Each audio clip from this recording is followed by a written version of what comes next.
Hey, Google. What the fuck? Want daily tech news in a way that doesn't suck? Of course you do. Hit that subscribe button and turn on notifications so you don't miss the next episode.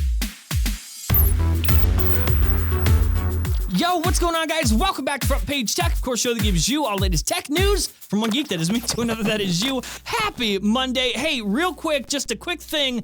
Toilet Squad shirts, that campaign is over. If you bought one, you bought one. If you didn't, you missed it. Not selling them again. They are in production right now, starting to ship right now.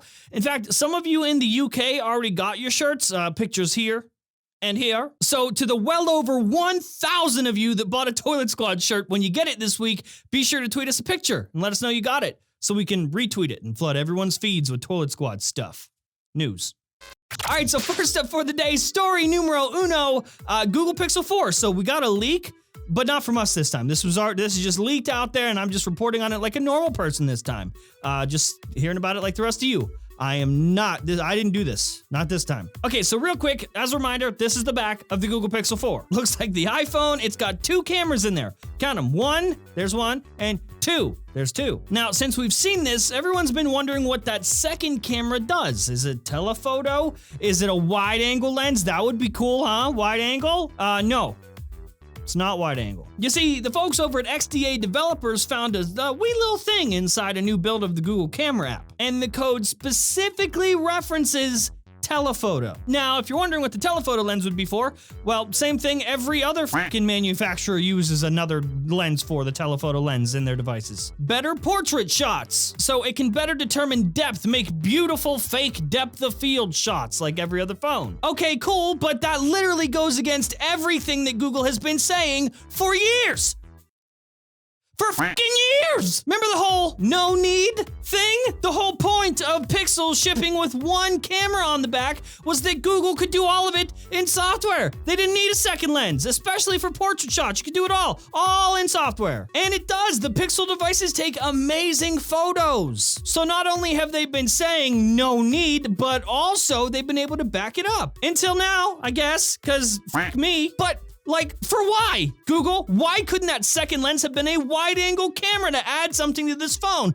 But nope, you're still gonna have portrait mode, but now we're just gonna use two cameras to do it. You know all that no-need stuff? We only need one camera because Google and software and AI. Nah, fuck all that. Nah.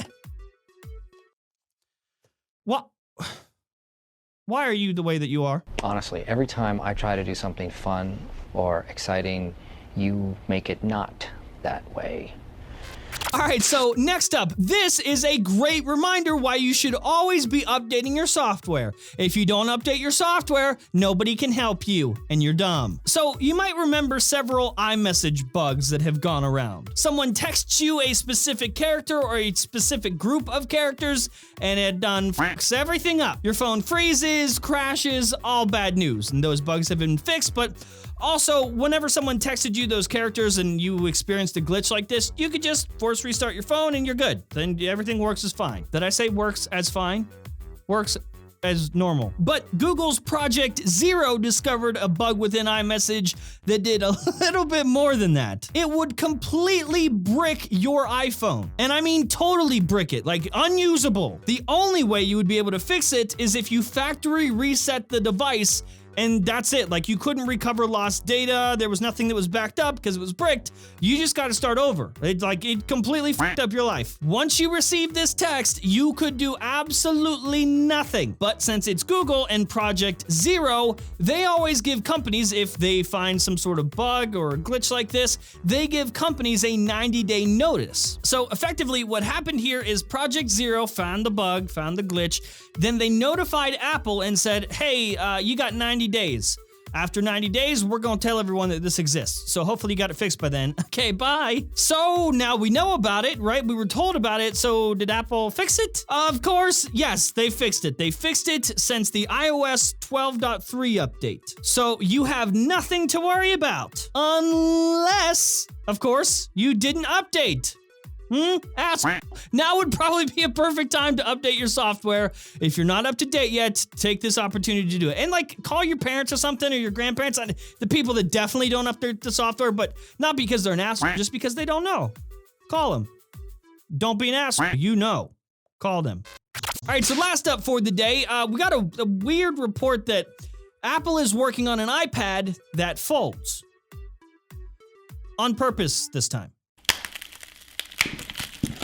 So this comes courtesy of an analyst named Jeff Lynn. He says that Apple's working on an iPad that has a foldable display that will launch in 2020 and also have 5G. So we're looking at potentially another iPad that's in the 12-inch range with a bunch of business-friendly features like 5G and also foldiness, because that's business-friendly. Nothing says business like foldy. Now, right off the bat, you got people saying that this makes no sense. It makes no sense for them to have a foldable iPad. Yeah, actually it does. That makes absolute sense. Like everyone's like, oh, foldable stuff is the future. And then we're all like, foldable phones, but the foldable iPad? And you're all like, no, gross. What are you talking about? That is what does make sense. That's the foldable thing that does make sense. Foldable tablets make sense. Foldable phones do not. Fold the tablets, not the phones. What are on a scale from 1 to all of them, how many drugs are you on, everybody else? I said the same thing when we heard about Samsung making a foldable tablet. Fold the tablets, not the phones. Also, the report of 5G in this tablet, I mean, the only thing I can think of is like there's more room in an iPad, and I guess it's possible that they would ship an iPad with 5G before an iPhone. But that makes me feel icky inside. I just really doubt that the iPad would ship 5G before an iPhone. But all that aside, I'm gonna go ahead and say no. This isn't happening in 2020. And I'm saying that because of this source. Jeff Lynn, you're a sketchy motherfucker. So if you're asking me if we should believe this, probably not. What can you do? Guys, let me know, are you interested in a foldable iPad of sorts? Would you want that? Do you expect this to happen? Do you think this Jeff Lynn asshole is telling the truth? Let us know. Comment section below. And that's the show. Hopefully you liked it, you learned something. If you did, hit that like button. If you hate my stupid face, which a lot of you do, go ahead, that dislike button works too. And if you're new here, subscribe. We'll see you guys tomorrow.